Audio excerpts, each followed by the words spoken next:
Hi, I'm Jack, and welcome to the Daily Defiant. If you spent Thanksgiving 2021 preaching about crypto to your entire family and how you'd all most likely be sailing off into the sunset on a boat made of gold by Christmas next year, you probably have quite a bit of explaining to do by now.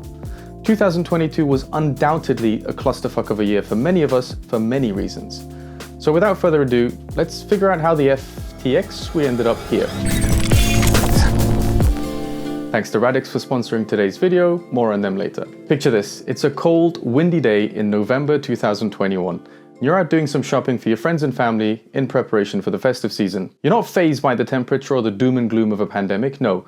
You, my friend, are hodling every altcoin, meme coin, and stable coin under the sun because deep down, you know that Bitcoin is hitting 300k very soon.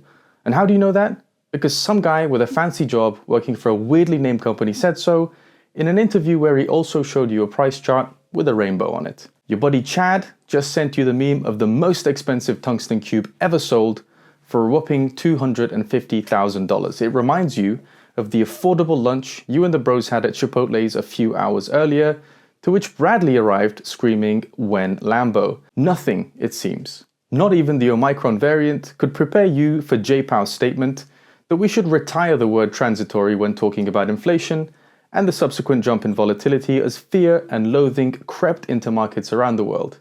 Inflation, it seemed, was here to stay. Not like your mate Chad, who would often pop around for a sleepover and stay for a whole weekend, but more like that rash you've been trying to get rid of since freshman year.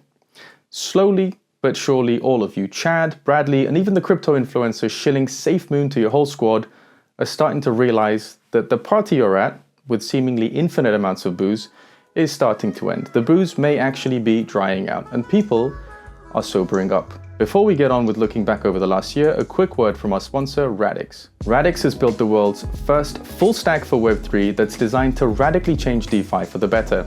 From near unlimited scalability and unparalleled security to an asset-oriented smart contract language built for DeFi, Radix is on a mission to decentralize the 400 trillion financial system without the billion-dollar security hacks.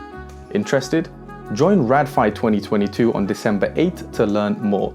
Head to the description below this video to grab your free tickets now. So what protocols did people shill at this 2021 party? Well, aside from the tungsten cubes and million-dollar collectible memes, one of the more serious ideas floated during the impressive 2021 bull run was DeFi 2.0.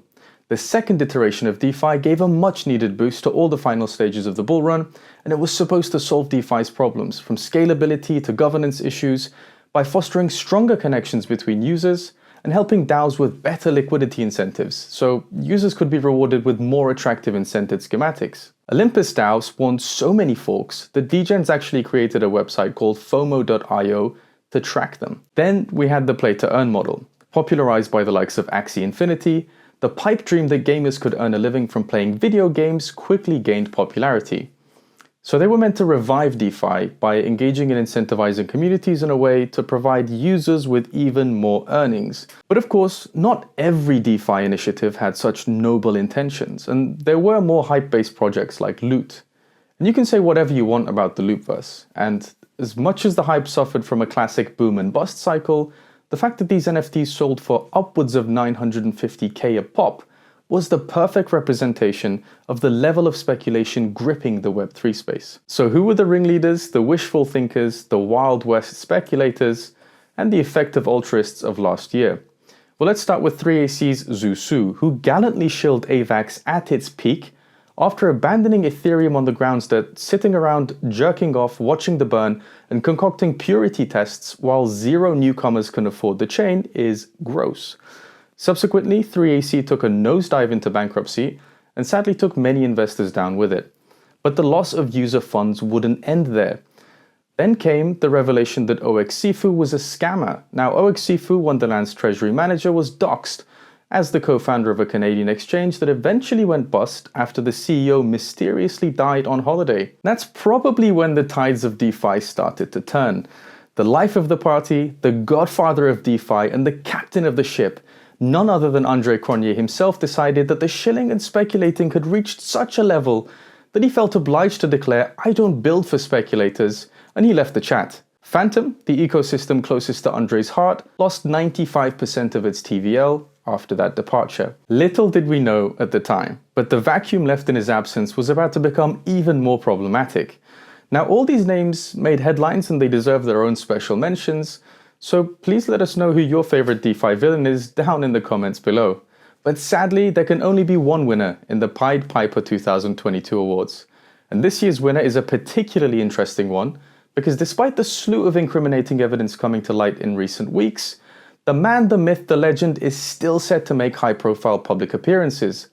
So without further delay, the final nail in the coffin, the last drop in the bucket, the straw that broke the camel's back, none other than Sam Bankman-Fried himself. We've made several videos about the collapse of FTX, and the story gets uglier and uglier by the day. We will continue to bring you all the news on the FTX saga, so tune in on November 30th to hear about Public Enemy #1's controversial appearance at the New York Times Summit. We hope you've enjoyed today's Daily Defiant, and we wish you an amazing Thanksgiving with your loved ones.